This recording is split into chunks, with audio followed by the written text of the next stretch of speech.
marks 10 years since 17-year-old Trayvon Martin was confronted and ultimately shot and killed by then 28-year-old George Zimmerman. Martin's death sparked outrage throughout Black America and eventually put a spotlight on both vigilantism and the justice system.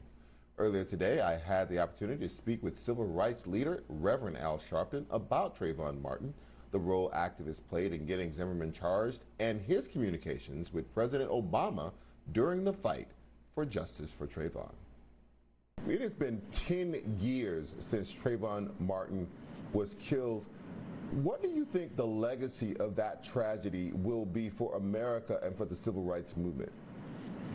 I think that fact that Trayvon's death and the movement that happened after it triggered the movement that has lasted now to where just this last week we've seen 2 federal convictions, one of 3 police officers for not interfering with the choke, the knee on the neck of George Floyd, the other with the 3 that were already convicted of murder on the state level were convicted on the federal level for civil rights violations. It's a movement that hasn't stopped since Trayvon.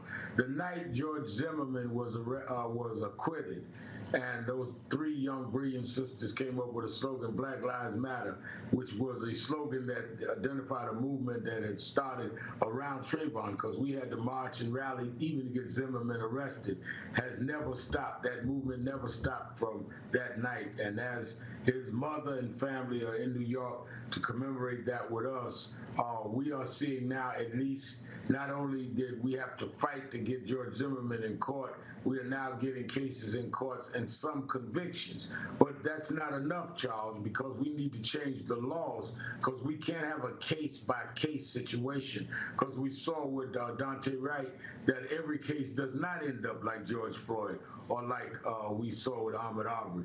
We need the George Floyd bill, and we're going to keep fighting. But I think that the death and the movement around what happened with Trayvon was like Emmett Till was for the generations ahead of us, because sometimes it takes a situation like that to strike a match, and that's what Trayvon was, and that's still aflame. The civil rights movement that Emmett Till's lynching ignited had some huge federal legislative victories: Civil Rights Act of '64, the Voting Rights Act of '65, the Fair Housing Act of '68. As you just pointed out, the Black Lives Matter movement has not had the same federal success. The policing bill is still hung up. Some say it's already dead. But it has had incredible state and city level successes, and Trayvon's death was the genesis for President Obama's My Brother's Keeper campaign. How do you see the impact? Is it comparable in that way, or is there still so much left to be done and accomplished? I think both. I think it's comparable, and it gave a cultural shift because a lot of young whites that had never seen racism that raw was sensitized by what happened with Trayvon. And that is what led to some of these state laws, the Eric Garner law in New York, racial profiling laws, other corrections in policing. And then what President Obama did with My Brother's Keepers. I think one of the things that shocked America is that many Americans were seduced into feeling, because we elected a black president, that we were in a post-racial generation, a post-racial era. Trayvon brought that back, like putting cold water in your face to wake you up, to where even young whites were saying, wait a minute, even with a black president and a black attorney general, a young black boy with Skittles and iced tea gets killed by somebody who wants to be a security guard, and the only thing that he did was walk down headed to his father's house and didn't commit a crime. I think it was that awakening that brought a reckoning back to race, that had some cultural and social changes, but has not had legislative changes. We cannot stop till we have federal legislative changes, because we could see from the Trump era that this can flip in a minute. Laws do not change. Attitudes and moods will, and that's why we need federal law. You've been doing this work for a long time. Talk to me about how different this movement is compared to other movements. It doesn't appear to be moored in religion in the same way. Many of the young people who were leading the charge were not men as they were in the civil rights movement. Many of them were young queer people. Talk to us about all the differences of comparing this movement to previous movements. I think that there's several differences. I started the movement when I was 12 in New York. I grew up in the North as opposed to the South, and it was the North was more strident. It was kind of out of the norm to be a follower of Dr. King in Malcolm's town, so to speak.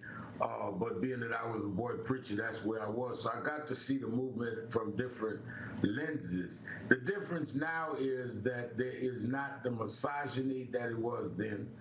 You would not have women that would go out front. I recently wrote a book, Righteous Troublemakers, and I talked about Attorney Pauline Murray, who did a lot of the legal work that Thurgood Marshall and others used. She didn't get the credit because she was a woman and gay.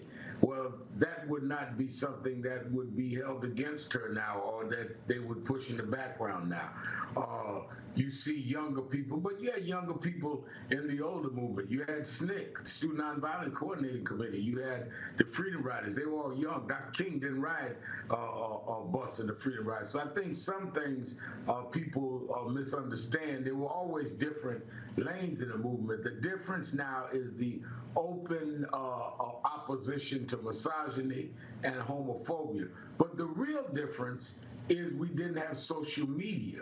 So we had to fight when there were no tapes, and where people just called us liars, or that we were creating hoaxes. When we started getting tapes, even with Rodney King in '91, you have to remember those police were acquitted. What happened, Trayvon, going forward with the whole videotaping changed the basis of our having credible information to not only go into courts, but credible evidence that we could put on cable TV and put where people could see for themselves, and it would help us mobilize. So when we were in the middle of a pandemic, people locked in their homes with no distractions because all of the sporting events were canceled due to the pandemic. And they saw over and over again this knee on George Floyd's neck. That is what I think caused one of the biggest movements, if not the biggest, that we've seen around this, because people just watched what they could selectively ignore before. And I think the difference is that the social media and the technology has brought into everybody's phone what we were trying to get in everybody's minds in the 80s and the 90s when I started. And I think that that is the difference. But in many ways, they're the same. I tell a lot of young people in my own organization, in National Action Network, and those I work with in some of the Black Lives Matter, is there's no difference between young and old. They used to call Dr. King old God, and he never made it to 40 years old. All that's the same. And there's always been different tactics. But we didn't have the technology, and we did have the misogyny and the homophobia. You were instrumental in getting more attention on the case by working with the family, but you also had the ear of the White House. How did the president get involved in such a major way, in the way that he did, working with you and the family?